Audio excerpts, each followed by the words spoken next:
سیدنا و مولانا محمد وبارک وسلم وصلی علیہ باب لیبلغ العلم الشاہد الغائب قالہ ابن عباس عن النبی صلی اللہ علیہ وآلہ وسلم۔ الجامع الصحیح للبخاری کتاب العلم 37واں باب ہے، جس کا عنوان ہے لیبلغ العلم الشاہد الغائب، کہ جو شخص موجود ہے اسے چاہیے کہ جو کچھ بیان کیا گیا ہے وہ آگے غائب لوگوں تک پہنچا دے۔ یہ اصل میں ایک لمبی حدیث ہے جو آپ سرکار دو عالم صلی اللہ علیہ وآلہ وسلم نے میدان عرفات میں یہاں پر خطبہ عطا فرمایا، اور آخر میں یہ ارشاد فرمایا کہ دیکھو جو لوگ موجود ہیں وہ دوسروں کو پہنچا دیں۔ اور یہ والا حصہ جسے حدیث یہاں پر معلق کہا جا سکتا ہے، کہ حدیث معلق بھی وہ ہے کہ جو سند ہوتی ہے ان فلان ان فلان ان فلان، یہ ساری کو یا اس کے کچھ حصے کو ختم کر دیا جاتا ہے، اور جو آخر میں حدیث پاک کو برقرار رکھا جاتا ہے اسے کہا جاتا ہے معلق۔ وہ جیسے ایک چیز لٹکی ہوئی ہوتی ہے، یعنی دیکھتے ہیں ہم ایک اوپر سے لٹکی چیز ہے، نیچے سے کچھ بھی نہیں ہوتا، سب کچھ اوپر سے ہی ہوتا ہے، جیسے یہ فانوس اوپر لگا ہوا ہے، تو یہ معلق ہے۔ حدیث معلق یہ ہے کہ جو سند نیچے سے چلتی ہے، اس نے فلاں سے فلاں سے لیا، فلاں سے لیا، فلاں سے فلاں سے، اس ساری کی ساری سند کو یا سند کے کچھ حصہ کو ختم کر دیا جائے اور آخر میں حدیث کو برقرار رکھا جائے تو وہاں پر اسے کہا جاتا ہے معلق۔ تو یہ معلق ہے۔ یہاں پر دیکھیے کہ یہاں پر ہے قالہ ابن عباس عن النبی صلی اللہ علیہ وسلم، ان الفاظ کو، کلمات کو حضرت ابن عباس رضی اللہ تعالی عنہ نے حضور علیہ الصلاۃ والتسلیم سے لیا ہے۔ حدثنا عبداللہ ابن یوسف قال حدثنا لیث قال حدثنا سعید هو ابن ابی سعید۔ پوری سند کے بعد دیکھیں عمر بن سعید بن عاص بن امیہ، اس بندے کو مدینہ منورہ کا کارکن عامل بنایا گیا کہ آپ مدینہ منورہ میں وہ لوگوں کی نگرانی کیجیے۔ آپ کے حواشی میں لکھ رہے ہیں وَلَيْسَ بِصَحَابِيٍ وَلَا مِنَ التَّابِعِينَ، نہ یہ صحابی تھا نہ تابعی تھا، وَوَالِدٌ مُخْتَلَفٌ فِي صُحْبَتِهِ، تاہم اس کے باپ کے بارے میں بھی اختلاف ہے کہ وہ سرکار دو سرا کی صحبت کو اختیار کر سکے یا نہ۔ بہرحال یہ مدینہ منورہ کا ذمہ دار بندہ تھا۔ اب اس بندے نے مکہ مکرمہ پر لشکر کشی کرنے کے لیے حضرت ابن زبیر رضی اللہ تعالی عنہ کو پسپا کرنے، شکست دینے کے لیے اپنے لشکر تیار کیے۔ اب یہاں پر منجنیکوں کے ساتھ حملے بھی کیے۔ ابھی یہ بندہ تیاری کر رہا تھا کہ میں جا کر حملہ آور ہوں گا۔ قربان جائیں حضور علیہ الصلاۃ والتسلیم کے مقدس صحابہ پر کہ وہ جس قدر بھی اگرچہ بت ہیں جماعت کی آستینوں میں، مجھے ہے حکم اذاں لا الہ الا اللہ۔ دیکھو ایک بندہ امیر ہے، سرکردہ ہے، ساری فورسز اس کے کنٹرول میں ہے، اور وہ مکہ مکرمہ کی طرف لشکر کو بھیج رہا ہے تاکہ وہاں جا کر لڑائی کی جائے۔ تو وہاں پر حضرت ابو شریح یہ صحابی ہیں، انہوں نے اس آدمی سے کہا، عمر بن سعید سے کہا، دیکھو اذن لی ایھا الامیر، اے مدینہ منورہ کے امیر، آپ مجھے اجازت دیجیے، احدث قولا، کہ میں آپ کو کوئی بات بیان کر سکوں۔ دیکھو اس کا مطلب یہ ہوا کہ یہاں پر ایسا ہو سکتا ہے کہ امیر کم صلاحیتوں والا ہو اور وہاں جو اس کے رعایا میں شامل ہے اس کی صلاحیتیں زیادہ ہوں۔ یہاں دیکھیے ابو شریح کی صلاحیت صحابی رسول ہیں، اور دوسری طرف عمر بن سعید بن عاص بن امیہ، وہ ظاہر ہے کہ صلاحیت کم ہے، صحابی بھی نہیں ہے، بلکہ اس کے باپ کے بارے میں کہ وہ بھی صحابی نہیں ہے۔ مگر اس کے باوجود دیکھیں ایک قول ہے نا، ایھا الامیر، رعایا کا ایک بندہ اپنے امیر سے گفتگو کر رہا ہے، ایھا الامیر احدثک قولا قام به رسول اللہ صلی اللہ علیہ وآلہ وسلم غدا من یوم الفتح۔ دیکھیے اے امیر، آپ کو میں ایک بات کہنا چاہتا ہوں، اور یہ حضور علیہ الصلاۃ والتسلیم نے یہ فتح مکہ کے موقع پر عطا فرمائی تھی، جسے میں نے خود سنا، سمعتہ اذنایاہ، میرے دونوں کانوں نے سنا ہے۔ دیکھیے امیر باوجود اس کے کہ جانتے ہیں کہ یہ بندہ ظلم کر رہا ہے، کہ یہاں پر لشکر کشی کر رہا ہے مکہ کی طرف، حرم کی طرف، مگر دیکھیں امیر کو بلانے کا سٹائل ذرا دیکھیں۔ کہنا میں یہ چاہتا ہوں ہماری شومیہ قسمت ہے، ہمارا جو بھی صدر بنتا ہے، جو وزیر بنتا ہے، پہلے 2 مہینے 3 مہینے پتہ نہیں پاکستانی لوگ اسے کیسے برداشت کر لیتے ہیں۔ وہ جو پہلے بلے بلے ہوتا ہے 4 مہینے بعد وہ تھلے تھلے ہوتا ہے۔ اب یہاں پر ہمارا یہ مزاج بن چکا ہے، اور اس قدر کہ وہاں پر بات کریں گے ذرا تانا دے کر، وہاں پر جگت کر کے، اس کو نیچا دکھا کر ڈیگریڈ کرنا۔ حالانکہ جو امیر مملکت ہے جیسا بھی ہو چکا ہے، تو وہاں پر یا تو آپ صلاحیت اتنی رکھتے ہیں کہ تبدیلی پیدا کر لیں، تو پھر تو آپ کے فرائض میں شامل ہے، اور اگر آپ محسوس کرتے ہیں کہ نہیں یہ ویسے ہی بس وہ اس کو وہ نیچا دکھانا مقصود ہے، تو پھر شریعت ہمیں اجازت نہیں دیتی۔ ہاں ایسی بات اخبارات کے ذریعہ، رسائل جرائد کے ذریعہ کسی آدمی کے بارے میں کہی جا سکتی ہے، اور یہ چغلی میں شامل نہیں۔ اور یہاں پر ریاض الصالحین میں وہ تقریباً 8-10 صورتیں لکھی ہیں کہ اگر آپ یہ کہتے ہیں چغلی نہیں، ان میں سے ایک یہ بھی ہے کہ اگر آپ سربراہ مملکت کے بارے میں یہ بات کرتے ہیں، اس کے اندر اصلاحی پہلو مقصود ہو، تو پھر یہ چغلی میں شامل نہیں ہے۔ کہتے ہیں دیکھیں یہ وہ چیزیں ہیں، سمعتہ اذنایا، میرے کانوں نے سنا، ووعاہ قلبی، میرے دل نے اسے محفوظ کیا، وابصرتہ عینایا، اور میری آنکھوں نے اسے دیکھا، حین تکلم بہ، حامد اللہ، جس وقت حضور نے کلام فرمایا سب سے پہلے کیا کیا؟ حامد اللہ، اللہ جل جلالہ کی تعریف بیان کی، واثنى علیہ، اللہ جل جلالہ کی بارگاہ میں ثنا کا تحفہ پیش کیا، ثم قال، پھر آپ نے فرمایا ان مکہ حرمہ اللہ ولم یحرمها الناس، دیکھو یہ سرزمین مکہ ہے، اسے لوگوں نے حرمت والا نہیں بنایا، اسے اللہ جل جلالہ نے حرمت والا بنایا۔ میں ایک پیار سے بات کر کے آگے بڑھتا ہوں۔ دیکھیں قرآن مقدس میں اللہ جل جلالہ نے اسے حرمت والا بنایا، مگر شروع سے لے کر آخر تک قرآن مقدس کو پڑھیں آپ، مدینہ منورہ کو تو حرم والا نہیں بنایا، مگر حضور فرماتے ہیں انی احرم ما بین لابتیہا، یہ 2 پہاڑ ہیں نا، ان کے درمیان مدینہ منورہ کا جتنا خطہ ہے میں مصطفیٰ اسے حرم قرار دے رہا ہوں۔ یہ مولانا اللہ جل جلالہ کی بارگاہ میں حضور علیہ الصلاۃ والتسلیم کی اہمیت، اہلیت، لیاقت اور صلاحیت، کہ دیکھیں یہ اس کا مطلب کتنی باتیں ہیں جو قرآن مقدس میں نہیں ہے، صرف حضور نے عطا فرمائی۔ اب دیکھیں یہاں پر جس وقت آپ سرکار دو سرا خیبر کی طرف جا رہے ہیں، کچھ درختوں کو کاٹا ہے، کچھ کو باقی چھوڑا ہے، کتنے کو باقی چھوڑنا ہے، کتنے کو کاٹنا ہے، دیکھو قرآن مقدس میں اس کی تفصیل کہیں بھی نہیں ہے۔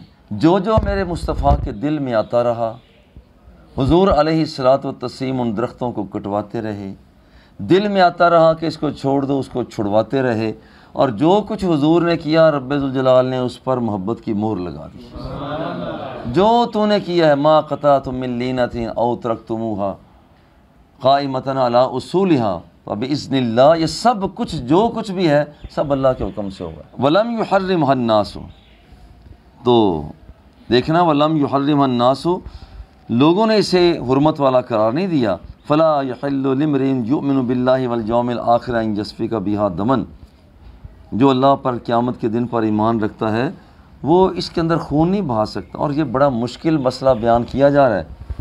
ایک بندہ جس کے پاس بھرپور فورسز ہیں، اور پھر انہیں ایک عام بندہ جو ہے معاشرے کا وہ بیان کر رہا ہے، صحابی رسول ہیں، عام اس اعتبار سے کہ وہ عوامی حلقوں میں بن جاتے ہیں، صحابی رسول ہیں، بیان کر رہے ہیں، سب فورسز سامنے ہیں، اور یہ نہایت مشکل کام ہوتا ہے۔ اور کہا کہ یہاں پر اس کا ولا یودد بہا شجر، اور اس کا درخت بھی نہ کاٹا جائے، اس کے کانٹوں کا نہ کاٹ۔ یہ یاد رکھیے کچھ چیزیں مکہ مکرمہ میں وہ ہیں جو انسانوں نے اگائی ہیں۔ جیسے ہی ہم حرم پاک سے باہر نکلتے ہیں تو بہت سے درخت لگے ہوئے ہیں، جیسے ہمارے دو سڑکوں کے درمیان میں پارٹیشن ہوئی ہے، درخت اسی طرح کے درخت ہیں تقریباً، یہ ہمارے ہاں بھی اسی نسل کے درخت ہیں۔ اچھا، وہ درمیان میں بالکل اسی طرح سے وہ لگائے ہوئے ہیں، اب وہ بندوں نے لگائے ہیں۔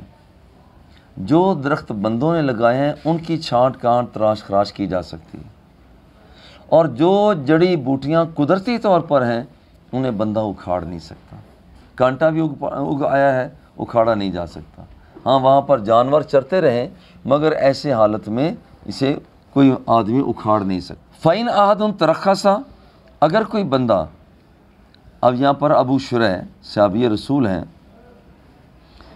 تو ابو شریح خویلد بن عمرو یہ کہتے ہیں اگر کوئی بندہ اس بات کو بنیاد بنا کر کہ حضور علیہ الصلوۃ والتسلیم نے بھی تو مکہ مکرمہ میں جنگ کی تھی، کوئی آدمی اس چیز کو بنیاد بنا کر کہے جناب آج اگر میں جنگ کر رہا ہوں تو یہ کون سی عرض کی بات ہے۔ فَإِنْ أَحَدٌ تَرَخَّصَ، اگر کوئی یہ حالات لِقِتَالِ رسول اللہ صلی اللہ علیہ وآلہ وسلم فیہا کہ حضور نے بھی تو اس میں جنگ کی ہے، اسے بنیاد بنا کر کہتا ہے لو میں بھی جنگ کر رہا ہوں، فرمایا فَقُولُوا، تو تم کہہ دو ان اللہ قد اذن لرسولہ ولم یاذن لکم، وہاں تو اللہ نے اپنے رسول کو اجازت دی تھی مگر تمہیں تو اجازت نہیں دی ہے۔ اب یہ بات جب ہوئی وَإِنَّمَا أَذِنَ لِي فِيهَا سَاعَةً مِّن نَّهَارٍ، دیکھو حضور علیہ الصلوۃ والتسلیم نے خود فرما دیا تھا کہ رب ذوالجلال نے کچھ زمانہ فتح تک، یعنی یہاں سے لے کر ایک یہاں پر ہے نا کہ ایک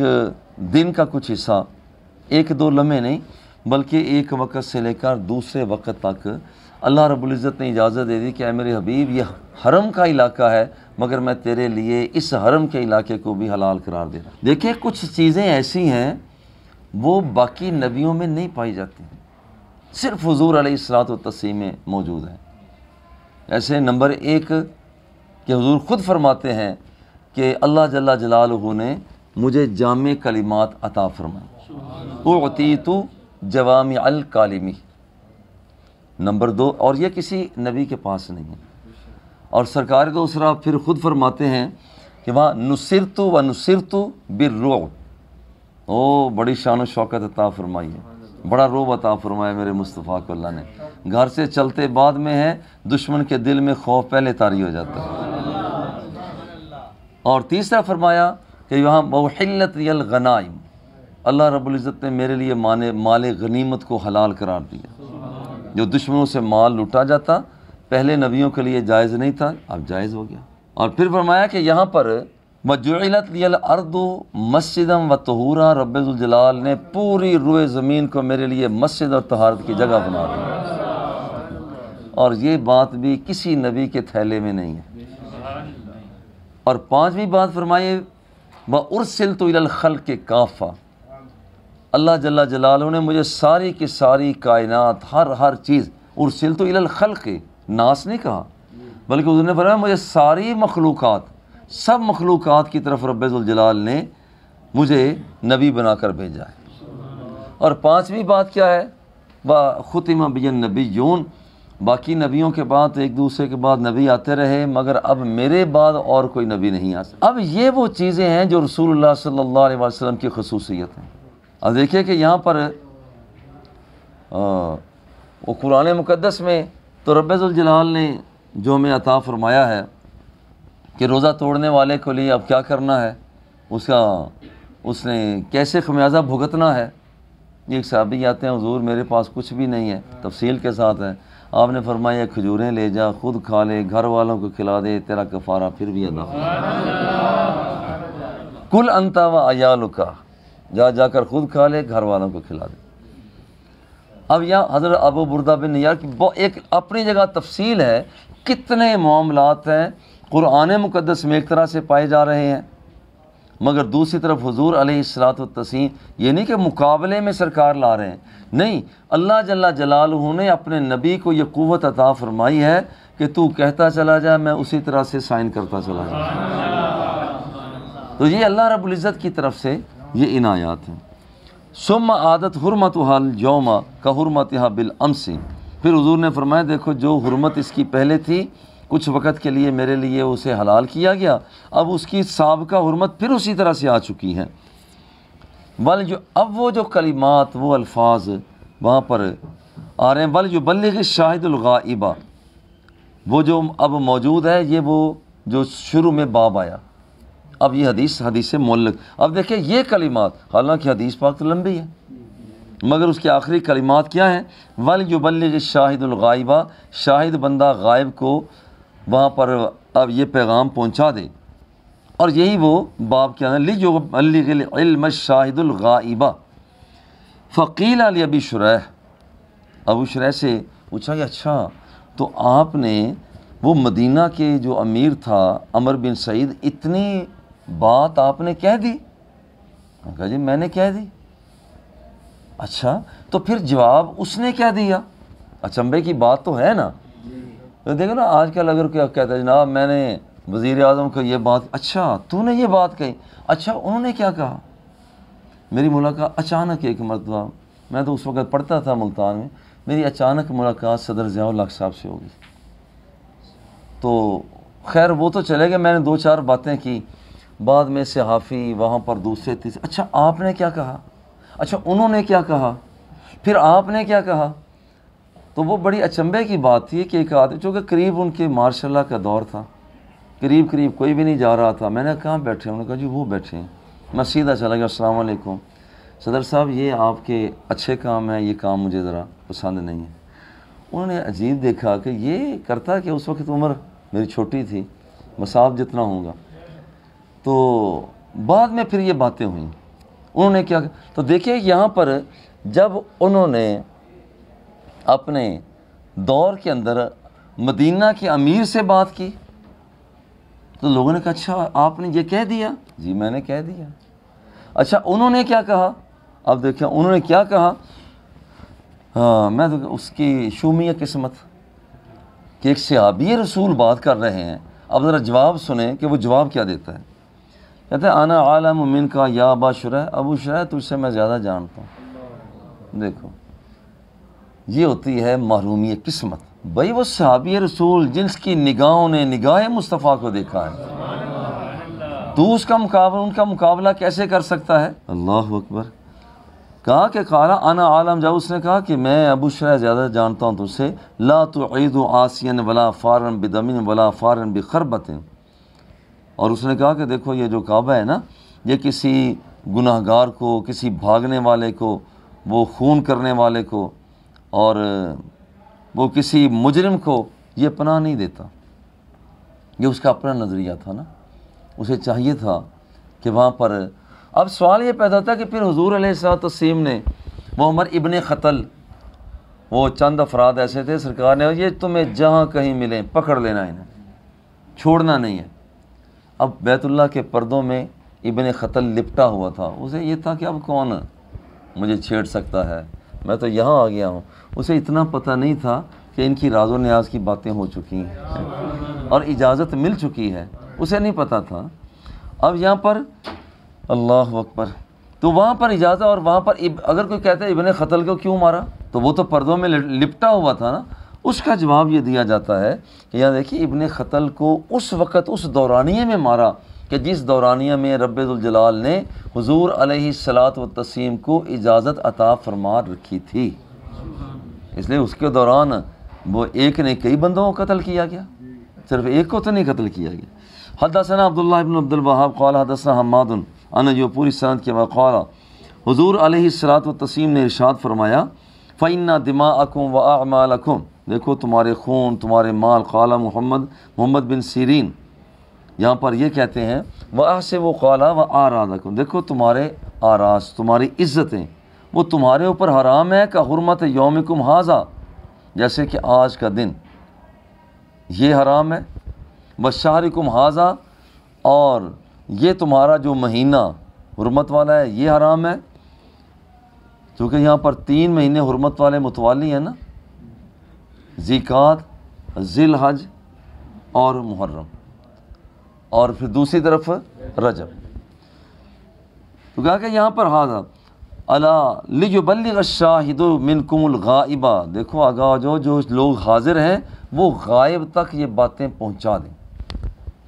وکان محمد یقول صدق رسول اللہ صلی اللہ علیہ وسلم، محمد بن سیرین نے کہا کہ حضور علیہ الصلوۃ والتسلیم نے سچ فرمایا، کان ذالک علی حل بلغت مرتین، حضور علیہ الصلوۃ والتسلیم نے ایک مرتبہ نہیں بلکہ 2 مرتبہ عطا فرمایا، حل بلغت، کیا میں نے تم تک بات پہنچا دی ہے؟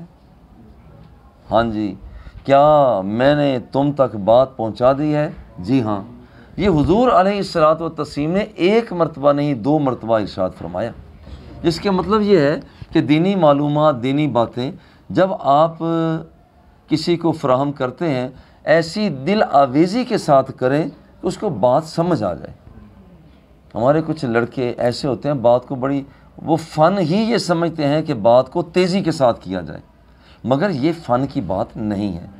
فن کی بات وہ ہے جو دربار مصطفیٰ سے ہمیں دستیاب ہو رہی ہے، کہ بات کے اندر ٹھہراؤ ہو، بات اس انداز میں کی جائے کہ دوسرے کے دل کے اندر اتر جائے۔ باب اس میں من کذب علی النبی صلی اللہ علیہ وآلہ وسلم، جو شخص حضور علیہ الصلوۃ والتسلیم پر جھوٹ باندھتا ہے وہاں پر اس کا وہ گناہ اپنے ہی سر پر لے رہا ہوتا ہے۔ ربعی بن حراش یہ فرماتے ہیں سمیعت علی، میں نے حضرت علی رضی اللہ تعالیٰ عنہ کو فرماتے ہوئے سنا کہ حضور نے فرمایا لا تکذبوا علیہ، لوگو میرے اوپر جھوٹ نہ باندھو، جو بات میں نے نہیں کی وہ میرے حوالہ سے نہ کرو۔ اور یہ ان لوگوں کے لیے بطور خاص ہے کہ جو لوگ میسیجز کرتے ہیں، کسی نے فارورڈ کر دیا، ابھی تک اس کی تصدیق اس نے نہیں کی کیا واقعتاً یہاں پر سرکار نے فرمایا بھی ہے یا نہیں، ٹک ٹک کر کے وہ آگے پہنچا دیتے ہیں۔ یہ گناہ گاری کی کہاں تک بات ہے؟ فَإِنَّهُ مَنْ كَذَبَ عَلَيَّ، یاد رکھنا کہ جس آدمی نے مجھ پر جھوٹ باندھا فَلْيَلْجِ النَّارَ، بس وہ پھر سمجھ لے کہ وہ جہنم میں داخل ہو۔ حدثنا ابو الولید قال قلت للزبیر انی لا اسمعك تحدث عن رسول اللہ صلی اللہ علیہ وسلم كما يحدث فلان و فلان، تو کہتے ہیں کہ ایک شخص نے وہاں پر حضرت زبیر سے آ کر کہا دیکھیں فلاں فلاں آدمی وہ تو حضور کی بڑی حدیثیں سناتے ہیں، آپ اتنی حدیثیں کیوں نہیں بیان کرتے؟